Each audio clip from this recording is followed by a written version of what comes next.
저 하이거라는 버스 보이잖아요. 요즘 친환경 버스가 엄청 많죠. 지금 되게 재밌는 얘기들이 있더라고요. 너는 왜 중국차를 옹호하냐? 이런 분위기이더라고요. 이게 뭔가 좀 전후관계가 오해가 생긴 것 같은데 이게 어쩌다가 이렇게 됐을까? 로그 지나가던 차 중국산입니다. 하이거였어요, 버스가. 지금 친환경 버스라고 있는 것들은 대부분이 중국산입니다. 현대기아가 버스를 안 만드는 게 아닌데 현대기아 전기 버스가 별로 없어. 대부분이 중국 버스예요. 왜 그렇게 돼요? 중국이 덤핑으로 막 출혈 경쟁을 하고 망할 지경이 돼서 해외로 수출하기 때문이다. 지금 이상하지 않아요? 제각기 얘기를 하는데 그 얘기가 기본적으로 중국은 망한다예요. 중국의 자동차는 다 망할 거고 중국 차들은 그냥 쓰레기야. 없어질 거면 우린 걱정이 없습니다. 그동안 기다리면 되지. 냅두면 지가 망할 건데 뭐 그거에 왜 관심을 가져? 안 가지면 되죠.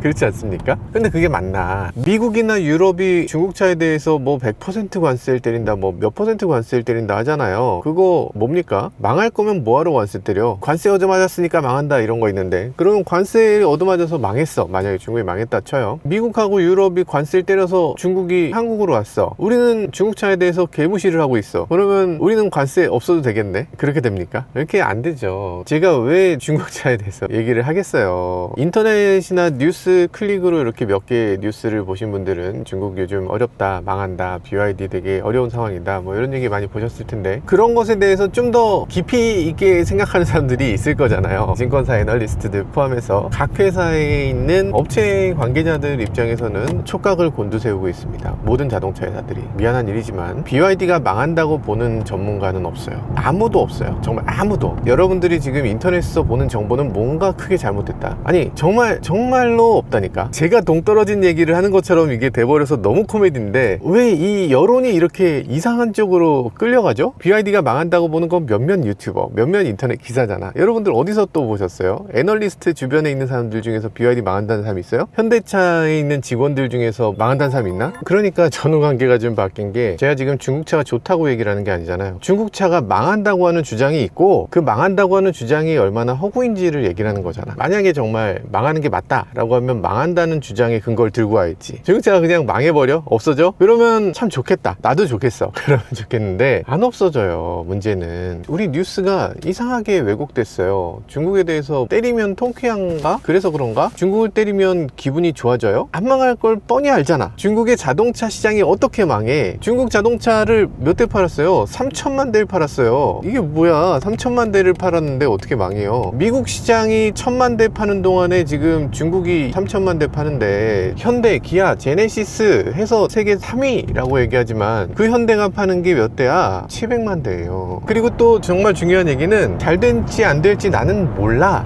라는 얘기를 하는 거잖아요. 몰라. 그거 어떻게 알아? 미래인데. 근데 적어도 망했다는 얘기는 그건 틀린 얘기야 라고 얘기하는 거죠. 지금 BYD 망했습니까? 딜러십 몇 개가 망했다고 하더라. 2개? 그 중에 하나는 매장이 20개 있고 하나는 매장이 4개 있는 딜러라고 하죠. 매장 20개 있는 딜러가 망하면 회사가 망해요?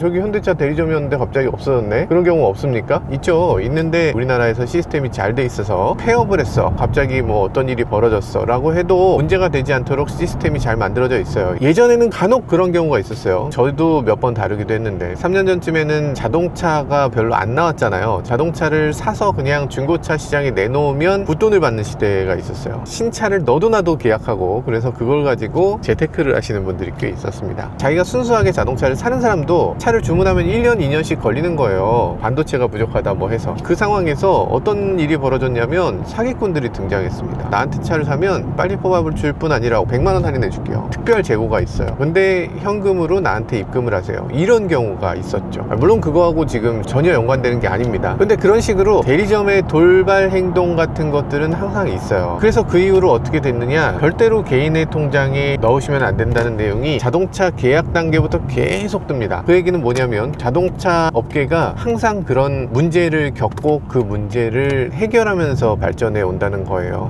지금 중국은 어쨌든 자동차에 제대로 시작한 지 뭐 얼마 안 된 나라입니다. 자동차를 마케팅하거나 세일즈하는 이런 영역에서도 한참 뒤처져 있어요. 우리하고는 비교가 안 됩니다. 근데 우리는 어쨌든 그런 경험을 다 했고 그러면서 안전망을 계속 갖게 됐죠. 대리점 대리점이 그 돈을 다 가져가면 안 되죠. 계약금은 왜 대리점이 가져가? 계약금도 제조사가 가져가도록 뭔가 시스템을 만들었어야지. 물론 우리하고 1대1 비교할 수 없는 부분이 있습니다. 일단 우리나라는 자동차라는 것이 제조사가 만들어 팔고, 그리고 대리점은 사실상 대리점이 아니라 위탁 판매점이라고 할 수 있는 위탁 계약을 하는 그런 업체이기 때문에 대리점에서 실제로 돈을 횡령할 수 있는 방법, 아니면 폐업한다고 해서 소비자가 피해를 입을 방법, 그런 것들이 그다지 없죠. 근데 딜러 체제를 갖고 있는 다른 나라들, 중국이라든지 미국이라든지 이런 데서는 딜러십에다가 계약금을 넣고 망하면 계약금을 잃는 거죠. 보통은 그렇습니다. 전액을 넣고 망하는 경우는 대리점이 의도적으로 그거는 거의 사기를 친 거다라고 볼 수 있죠. 물론 중국에서 그게 사기였는지 아닌지 전 모르겠습니다. 그냥 폐업했고 계약금을 날렸다, 그래서 그거에 대해서 뭐 보상을 하려고 한다, 이건지 아니면 진짜로 문제가 있는 상황인지 저는 지금은 모르지만, 아무튼 그런 문제를 겪으면서 이 자동차 업계는 발전해 온다라는 거예요. 자, 아무튼 지금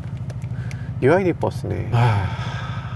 전기버스 시장을 중국 자동차 회사가 많이 잠식했죠. 지금 저기도 중국 버스들이 있고, 중국 버스들이 상당히 많습니다. 여러분들도 모르게 중국 차를 타고 있는 거예요. 그러니까 이게 중국 차를 탄다는 게 먼 세상 얘기라고 생각하시면 안 되고, 우리 곁에 굉장히 많이 다가와 있는 일입니다. 좋든 좋지 않든 말이죠. 로그. S580 테일램프를 보면 처음에 저게 되게 이상하다고 생각했거든요. 왜 이렇게 쳐져 있어? 이상하다 라고 생각했는데, 새로 나온 CLA를 보니까 테일램프가 저런 식이더라고요. 헤드램프도 그래. EQA도 쳐져 있죠. 그래서 지금 보니까 벤츠의 헤드램프 테일램프가 하나의 패밀리룩으로 가는데, 패밀리룩이 이렇게 쳐져 있는 겁니다. 뭐 S클래스는 잘 모르겠는데, 신형 CLA의 앞부분을 보면 눈이 이렇게 쳐져 있는 것 같은 느낌 들잖아요. 옛날 미국 만화 같은 거 보면 배트맨 앤 로빈에서 로빈이 쓰는 것 같은, 닌자 거북이의 닌자 거북이 복면 같은, 인크레더블에서 악당이 쓰는 그런 복면 같은 그런 느낌이 드는 헤드램프를 갖고 있어요. 저게 나중에는 익숙해지려나? 지금은 조금 어색하거든요. 너무 특이하다는 생각이 들고요. 저게 EV9인 줄 알았는데 가까이서 보니까 EV3였네. 야, 이거 묘하다 느낌. 사실 이런 효과를 많이들 노리는 것 같아요. EV9을 내놓고 실제로 팔리는 차를 보면 EV9은 그렇게 많이 팔리진 않았어. 대신에 엄청나게 비싼 EV9이 나오고, 그 다음에 EV3를 내놓으니까 미니 EV9이네? 라는 느낌이 있죠. 만약에 EV9이 없이 EV3만 대뜸 등장했다면 그것에 대해서 뭐 특별한 감정이 없었을 것 같기도 해요. 지금보다 덜 예뻐 보였을 것 같아요. 근데 EV9으로 우리 눈을 어느 정도 에이징 시키고, 그 다음에 EV3를 내놓으니까 아, 요런 디자인 괜찮은 거네 라고 느끼게 되는 것 같아요. 이 가격에 요런 디자인의 차? 와, 라는 느낌도 드는 것 같기도 합니다. 그런 것들이 굉장히 중요한 것 같아요. 그래서 정말 비싼 차를 하나 만들고, 그 차에 다음 그레이드 차를 만들고, 다음 그레이드 차를 만들고, 그러면서 볼륨 모델을 팔게 되면 그거는 훨씬 더 잘 팔릴 수 있겠죠. 메르세데스 벤츠가 그런 걸 굉장히 잘합니다. 파노라믹 디스플레이라고 해서 디스플레이 하나로 딱 연결되어 있는 거, 요거를 처음 내놓은 게 바로 S클래스예요. 그거를 그대로 E클래스에 넣습니다. 정작 많이 팔린 건 E클래스였죠. 그러면서 볼륨이 확보가 됐죠. i7도 마찬가지입니다. i7의 인테리어에 있는 요 반짝거리는 이런 요소들, 아, 예쁘죠, 예쁘죠. 요 예쁜 요소들을 결국엔 5 시리즈라든지 X3라든지 이런 차들의 굉장히 많은 부분이 비슷하게 들어가게 되면서 7 시리즈의 고급감을 이 차도 누리게 하네 라는 생각이 들게 되는 거죠. 물론 7 시리즈 오너 입장에서는 그렇게 기분 좋은 일은 아니겠지만, 7 시리즈 살 사람 다 샀으니까 그 다음에 볼륨을 확보하는 차원에서 이런 것들도 중요하게 되는 것 같습니다. 그런데 현대기아 같은 경우는 가끔 보면 좀 순서가 뒤바뀌는 경우가 있습니다. 아니, 소나타에 있던 걸 그랜저에 넣었네? 이런 경우가 있어요. 그런 것들의 순서를 좀 잘 지켜주면 좋겠습니다. 벤츠는 그걸 굉장히 명확하게 이거 S클래스입니다 하고 눈에 딱 각인시키고, 그 다음에 다음 차 만들고, 또 각인시키고, 또 다음 차 만들고, 이런 식의 순서를 확실하게 전략적으로 갔던 것 같은데, 근데 이번에는 그렇게 전략적으로 느껴지지가 않네요. 로그. 지금 생각해보면은 자동차들이 점점 개성을 잃어가는 시대를 살고 있거든요. 자동차를 딱 봤을 때 저게 어디 차다라는 걸 명확하게 알기 어려운 시대, 그런 시대에서 특히 저는 중국차의 디자인들이 조금 마음에 들지 않는 부분은, 자동차 회사들 디자인이 다 비슷해. 대충 눈이 쫙 찢어지고 뭔가 되게 날카롭고 천편일률적인 면이 있습니다. 근데 그게 누구나 저지르기 쉬운 실수인 것 같아요. 그냥 마구 디자인을 하다 보면, 그러면 점점점 날카로워지고 점점점 약간 약간 성형 괴물처럼 되는 거야. 보편적으로 사람들이 예쁘다고 생각하는 그런 얼굴로 바꾸는 걸 성괴라고 하잖아요. 그래서 그런 식으로 하면 예쁘지 않은 건 아닌데 뭔가 너무 좋은 것만 따다 붙여서 이 사람이나 저 사람이나 얼굴이 다 똑같이 보여, 이런 느낌이 들잖아요. 그래서 성괴야 뭐 이렇게 얘기하는 사람들도 있는 건데, 저는 뭐 그런 거에 상관없습니다만 어쨌든 개성을 잃어버린다는 건 참 안타까운 일이죠. 근데 벤츠가 하고 있는 걸 보면 이번 S클래스에 대해서도 비난의 얘기들이 많았죠. 처음 나왔을 때 와, S클래스 이렇게 멋있는 차를 이렇게 엉망으로 만드냐? 라고 했는데, 지금 S클래스를 보면 나름 괜찮았네 라고 지금 와서 보면 또 그렇습니다. 그 전에 S클래스가 그렇게 멋있다고 생각했는데 지금 비교해보면 신형이 또 나은 점도 있는 것 같고, 10년을 내다보고 디자인하는 건가?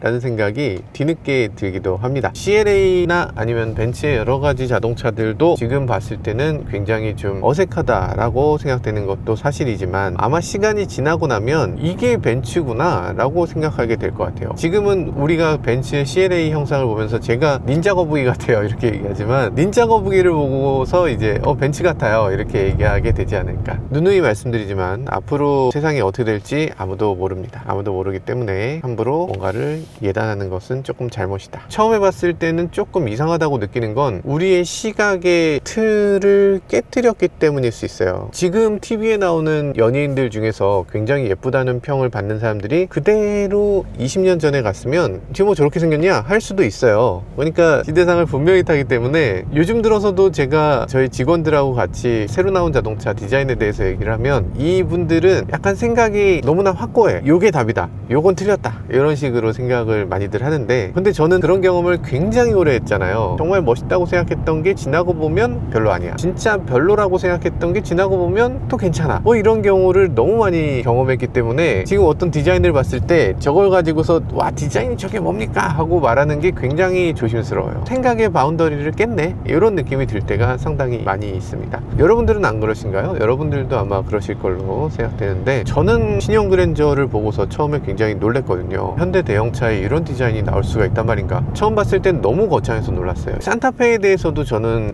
이거 좀 이상하지 않습니까? 라고 생각했는데 지금 와서 생각하면 뭐 이상할 게 없어요. 좀 어색한 부분은 있긴 하지, 아쉬운 부분이 있지, 이렇게 되면 더 예뻤을 것 같아 하는 부분이 있죠. 근데 전체적으로 봤을 때 나쁘지 않습니다. 예쁜 차로 보여져요. 뭐 눈이 삐었구만, 우리나라에서 지금 소렌토가 산타페보다 많이 팔리는 거 몰라요? 하시는데 그건 우리나라 얘기고요. 미국에서는 산타페가 소렌토보다 많이 팔립니다. 세계적으로 놓고 봐도 산타페가 소렌토보다 많이 팔려. 그런데 저는 디자인에 대해서는 자기가 그냥 맞다고 생각하는 걸 선택하면 되고, 정답이 없어요. 여러분들 모두가 옳은 겁니다. 디자인은 여러분들의 생각이 가장 중요하고 그게 옳은 거니까 누구 말에도 휘둘리지 않으셨으면 좋겠어요.